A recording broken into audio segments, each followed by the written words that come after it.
The circular saw. These things were game changers. It went from having to use this to cut everything to now in a few seconds, you can just make a quick cut with one of these babies. And so I have a special guest host to help me explain these to you guys. We got with us Mrs. G.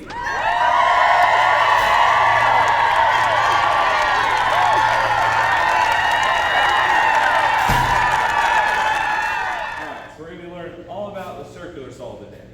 And can you imagine having to cut every board for a whole house with one of these? No. Right? Your arm will be tired by the end of the day. So do we no longer need this at all? Now everything is completely operated by the tool. So first, before we get into actually cutting, we're going to talk about the different parts of the saw. And so which saw do you want to look at first? Large, medium, or small? Let's start with the small. All right, we're going to start with the small. And so this is your basic circular saw. This is a 6.5-inch blade, is why I say small. The other ones are 7 1/4. And this would be a left-hand blade because the blade is on the left side of the base plate. And so the different parts we have. This part here, this is your base plate. And so your base plate is what you rest on the surface of your material as you cut. You always want to make sure you keep that nice and flat. You don't want to be rolling it back and forth. The blade can bind and things, so make sure you keep it flat to your surface as you push it through. On the end of your base plate, you see you have these reference marks. And so there's measurements, and then there's also this groove right here that says 0. And so this is where your blade is. The edge of this piece here in the middle, right there, is the edge of the blade. And so if you keep your line in that groove, you're going to be cutting where the blade's at. So you know if you keep this on the line, you're cutting at the right spot. So that's just a quick reference if you can't see your blade. Another feature right here, this is how you adjust the bevel of the saw. And so your saw doesn't just cut a square cut, you can also do beveled cuts. So this is how you adjust that angle. And you can see the markings here on the side. Then you just twist it tight to lock it in place. Some other features, this saw has a hook. So this is, you can hook it on a rafter or on your sawhorses. You can keep it handy nearby, so that's just if you need it. On all battery tools, there's a safety mechanism of some kind. Either you lock it out or a safety trigger. So on circular saws that we have in the classroom, there's this paddle on the top and your trigger. So you have to push this down with your thumb and then squeeze the trigger, all right? If you don't push the safety down, nothing happens. So if you're a righty, I like to put my thumb on this side, but you can also do this side, and then you do the same thing as a lefty. You can, either way, either paddle works. It does the same thing. So just make sure you push this down to engage the trigger. And then your last feature is right here. This lever on the back side, this is how you adjust your blade. So you loosen that, and then you can slide this up and down. And so how you do this, you want to make sure your battery's out, so you don't have to worry about cutting off your fingers. You'll put this on the edge of your board, and how I like to do it, I just go until I hit my fingers. So your fingers are a little squishy, so you know you're going to be past the board just a little bit. Once you feel it, you lock it in place. And now we are set to cut, and you do that because you don't want to cut through your sawhorses. So if you leave it really deep, you can cut through what's underneath. This way you're protecting what's underneath. These are sacrifice sawhorses. If you have something really special, you want to make sure you have extra wood underneath so you don't cut through the bottom. So I'm going to mess this up and allow you to go ahead and set the blade depth to cut this board. So pull the guard back here first. Maybe just you kind of let it rest right on the wood here. Like that. Then go down until you feel it poke your fingers. Okay. And now just flip that little lever. Right there. Lock it in place. All right.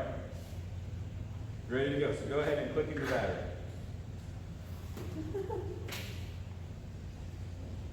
So that would slide in.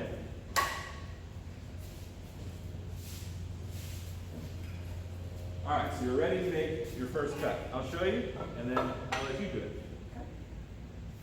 So when you make your cut, something to think about when you're using sawhorses, don't cut in the middle of your sawhorses. Do you have any idea why? It's gonna fall. Right, your boards are going to fall in towards each other, but you're going to pinch your blade and cause kickback, which means your saw is going to want to come back towards you. So you always want to make sure your piece will fall to the ground. So either end works, and when you're holding it, make sure you're doing the same thing. Because think, if my hand's over here and I cut it here, what action am I creating again? It's just same as if I was cutting in between my sawhorses. The pieces are going to want to pinch in the middle. So always make sure you're cutting to the outside. So when you cut, you line up, you find your pencil line. But before we cut, make sure, safety glasses. You find your pencil line, and I like, again, you can line up here if it's a bigger board, but on these little cuts, I like to watch my blade. You push it down with your thumb, squeeze the trigger.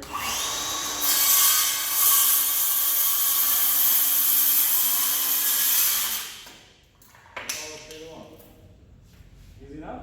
Yeah. All right, I'll draw another line. And are you a lefty or a righty? I'm right-handed. All right, so it says it's a left-handed saw, but I actually like it better because I can see the blade better when it's on this side. So you put down the blade. Yep, and when you start, so you want to line up your blade, and you never want to start the blade when it's touching the wood. So line it up, back it up just like this a little bit, get it going full speed. Once it's full speed, go ahead and push it through.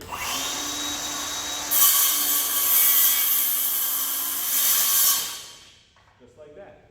Perfect. And so one other little trick. So there you were following the line, right? And so you're really close to square. Let's see how we're just a little bit off? Just a little bit.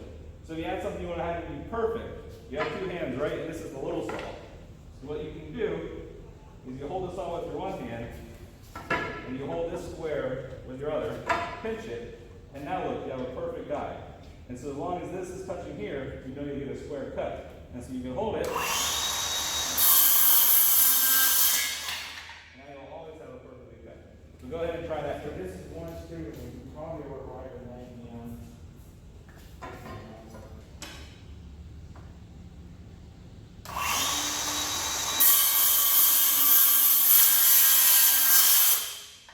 Alright, and so why that didn't cut? If I you watched, moved it. you moved it. And since we only have the blade sticking out a little bit, you want to make sure you keep it perfectly flat. So go ahead and, Try to recut. yeah, try to stay right on the same line.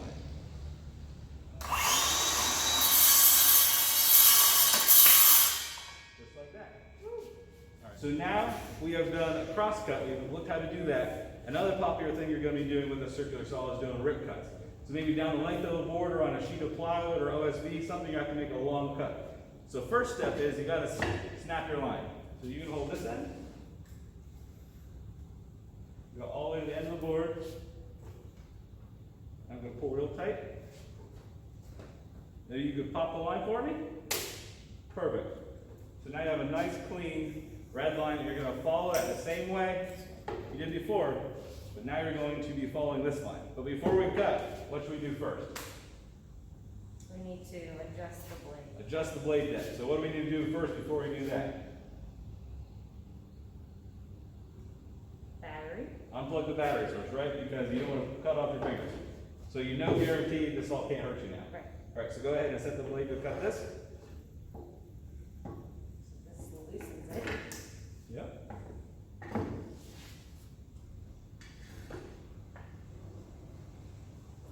So just past the board. Yep. Right on my fingers. And then tighten it. And again, if you're using the finger technique, make sure you disable the power source because you're touching the blade. So go ahead and pop this back in. All right, and so go ahead and see how you do. You're gonna cut the whole length of the board. Do I need to move it off of the sawhorse a little? Yeah, if you can, if you're able to, it's always good practice. You can move it off. These are sacrifice sawhorses again, you won't hurt it. And so you want to stand comfortable, be in a position where you can walk as you go, because you don't want to try to readjust as you go. And when you start these long cuts, instead of looking at the blade, if you follow that 0, at least to get started, it helps out. Okay. So we're behind the board a little bit. Right at 0.